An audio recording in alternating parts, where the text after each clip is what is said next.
लिया जाता है तो कैसे नैरेटिव बदला जाता है कि इस देश की महिलाओं का दिमाग खराब कर दो, देश अपने आप खत्म हो जाएगा।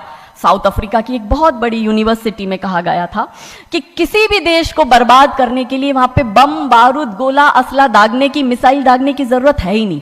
आप उस देश की सामाजिक व्यवस्था, सांस्कृतिक व्यवस्था, शैक्षणिक व्यवस्था और पारिवारिक व्यवस्था को खत्म कर दो, वो देश अपने आप खत्म हो जाएगा। अब यही षड्यंत्र चल रहा है। कैसे चल रहा है? 3 स्टेज पे काम होता है। 25 वर्ष तक की बच्चियों को बिगाड़ने का काम बॉलीवुड अपने टीवी सीरियल के माध्यम से करता है। 25 से 35 वर्ष की शादीशुदा महिलाओं का जीवन और उनके परिवार को बर्बाद करने का काम एकता कपूर जैसी महिलाएं अपने टीवी सीरियल के माध्यम से करती है। और जो नौकरी करती हुई बहन बेटियां महिलाएं हैं, जो कि वर्किंग विमेन हैं, उनका दिमाग खराब करने का काम ये ओटीटी प्लेटफॉर्म्स अपने वेब सीरीज के माध्यम से करता है। कैसे करता है मैं संक्षिप्त में एक एक उदाहरण देकर आपके समक्ष रखूंगी।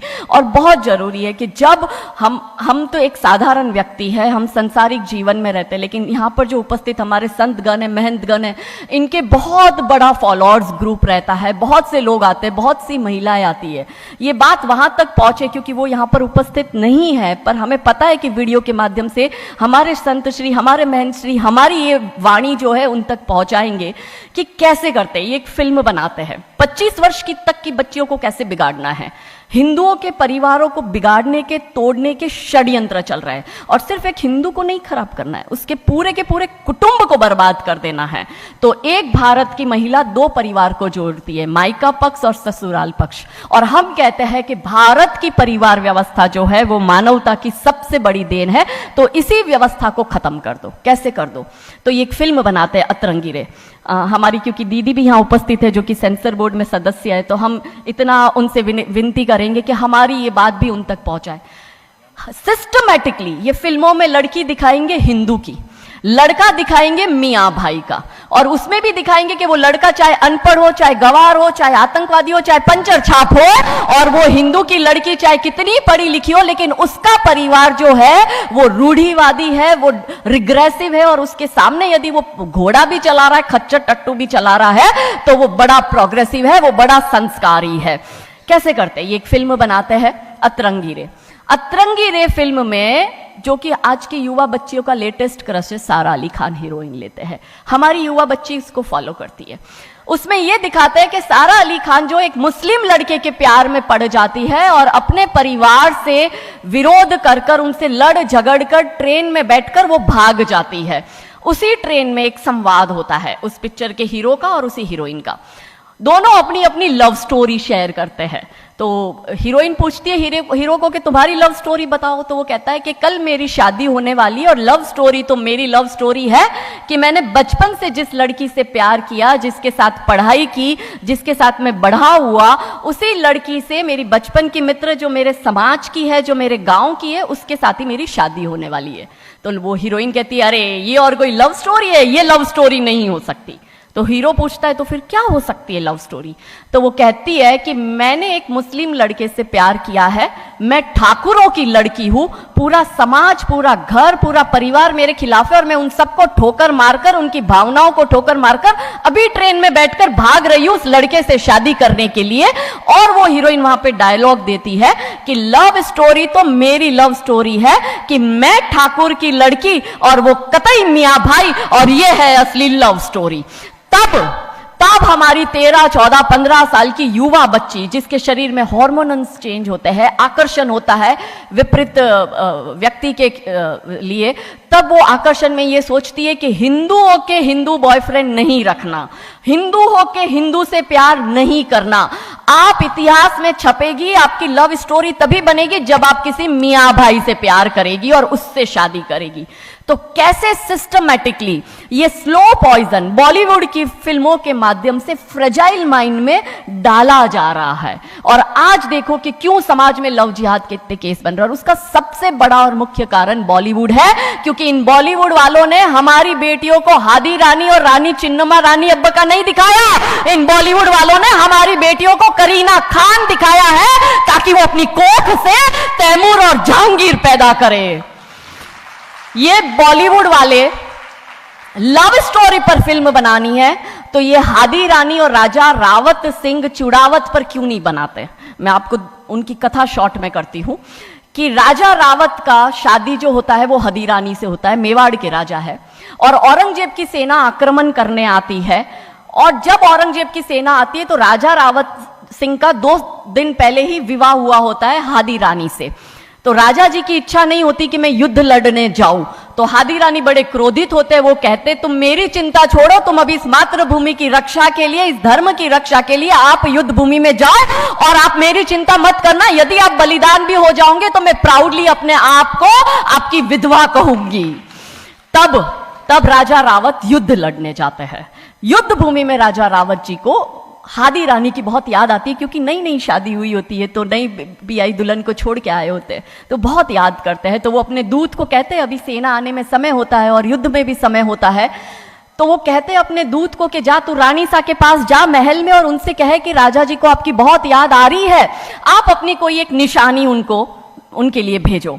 दूत भी बड़ा टेंशन में आ गया कि ये युद्ध भूमि में बैठे और इनको हादी रानी की याद आ रही है, ये युद्ध लड़ेंगे कैसे और जीतेंगे कैसे। पर वो दूत डरते डरते पहुंचा रानी सा के पास और रानी सा को कहता है कि राजा रावत जी ने आपकी एक निशानी मंगाई है, उनको आपकी बहुत याद आ रही है। तो रानी सा बहुत क्रोधित हो जाते कि ये मेरा पति कैसा, ये युद्ध लड़ेगा कैसे, औरंगजेब की इतनी बड़ी विशाल सेना है, यदि जहां युद्ध भूमि में बैठकर उसको रणनीति बनानी है वहां वो मेरी निशानी मंगवा रहा है। तब हमारी हादी रानी क्रोधित होती है, हाथ में तलवार लेती है, अपनी गर्दन काटती है, थाल में सजा के दूत को देती है और कहती है जा तेरे राजा को जाके दे देना मेरी निशानी। तब वो दूत युद्ध भूमि में जाता है, राजा जी को हादी रानी की निशानी यानी कि उनका कटा हुआ मुख देता है। राजा जी बड़े दुखी हो जाते हैं, उनको लगता है उनसे बहुत बड़ी गलती हो गई। राजा जी रानी की अंतिम इच्छा समझ जाते हैं, रानी जी के लंबे बाल होते हैं, उन बाल की वो माला बनाते हैं, उनके मुख की माला बनाते, वो युद्ध लड़ते हैं, औरंगजेब से युद्ध जीतते हैं और जीतने के बाद राजा रावत वहीं युद्ध भूमि में अपना बलिदान देते, अपनी गर्दन काटकर वहीं अपने जीवन का त्याग करते हैं। यह है लव स्टोरी। पर बॉलीवुड इस पर फिल्म नहीं बनाएगी कि इतिहास चुराए नहीं है, हमने इतिहास बनाए हैं और लाखों शीश कटे हैं रण में, तब जाके हिंदू कहलाए हैं।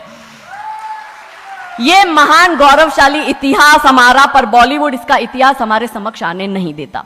अब रहा 25 से 35 वर्ष की महिला, कैसे बिगाड़ती है एकता कपूर। वही sari, typical dress, typical getup, पीछे उसकी सीरियल में एकता कपूर की सीरियल में पीछे बहुत बड़ी अंबे मां की मूर्ति, दिखाएंगे कैसे हिंदू महिला को, क्योंकि परिवार खत्म करना है हिंदुओं का।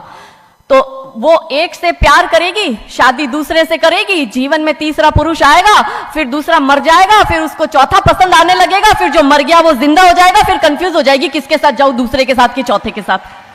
क्या हमारी भारतीय महिलाएं, क्या हमारी हिंदू महिलाएं, सबसे बड़ा प्रश्न यह है कि क्या हम 4-4 पुरुषों के साथ अफेयर करते हैं? क्या ये हमारा सम्मान है? और अगर यदि हम सब एक होकर इसके लिए नहीं बोलेंगे तो ये आवाज नहीं उठेगी। और दुख की बात यह है कि ऐसी एकता कपूर जैसी महिलाएं जो घर तोड़ने का काम कर रही है, इनको पद्मश्री अवार्ड मिल जाता है। कैसे मिलता है? भारत सरकार से इस भूमि पर खड़े होकर मैं निवेदन करती हूं कि आप ऐसी महिलाओं के पद्मश्री वापस लो, क्योंकि ये महिलाएं हिंदू परिवारों के मकान, घर तोड़ने का काम कर रही है। और तीसरा और अंतिम, नौकरी करने वाली बहनों का दिमाग कैसे खराब करना है। तो ओटीटी प्लेटफॉर्म के माध्यम से ये दिखाएंगे कि यदि आप नौकरी कर रही है तो आपके सास ससुर आपके पैर की जूती, आपका पति आपके पैर की जूती। बच्चा पैदा करने के लिए आपको किसी से शादी करने की जरूरत नहीं है, आपको ससुराल व्यवस्था में रहने की जरूरत नहीं है। और आप है फेमिनिस्ट, और स्त्रीवाद का झंडा दिखाकर हमारी बहन बेटियों को एक हाथ में शराब का ग्लास, दूसरे हाथ से सिगरेट फूको, अंग्रेजी में गालियां बको और आप अपने आप को फेमिनिस्ट कहो। क्या यह फेमिनिज्म है भारत की धरती का? ये कभी नहीं हो सकता। रानी चिन्नमा, रानी अब्ब का फेमिनिज्म का उदाहरण है, और दूर जाने की जरूरत नहीं है। हमारी परम पूजनीय दीदी मां साध्वी ऋतंबरा दीदी मां फेमिनिज्म का सबसे बड़ा उदाहरण हमारे समक्ष है। रानी नायिका देवी, रानी लक्ष्मीबाई हमारे लिए फेमिनिज्म का सबसे बड़ा उदाहरण है। तो यहां उपस्थित सभी महानुभावों से हम यही विनती करते हैं कि फिल्म के माध्यम से ड्रग्स, अश्लीलता और गाली गलौच ये दिखाने के सिवाय कुछ नहीं होता। तो हम सब मिलकर एक साथ एक आवाज उठाए कि इन चीजों का बंद होना बहुत जरूरी है, क्योंकि आने वाली पीढ़ियों को बर्बाद करने का काम ये लोग अपने टीवी सीरियल और फिल्मों के माध्यम से कर रहे हैं। और क्योंकि शुरुआत भगवान राम जी के नाम से करी थी, तो अंत भी हम भगवान राम जी के नाम से करना चाहेंगे कि कौन है राम। राम जो है चेतना है, बिंदु है, बिंदु जिससे प्रस्फुटित है तेज, तेज जो कि इस समस्त सृष्टि की रचना की कल्पना का हेतु है, अनाम है, अनाम जो है पंक्ति में प्रथम, प्रथम है धर्म धैर्य का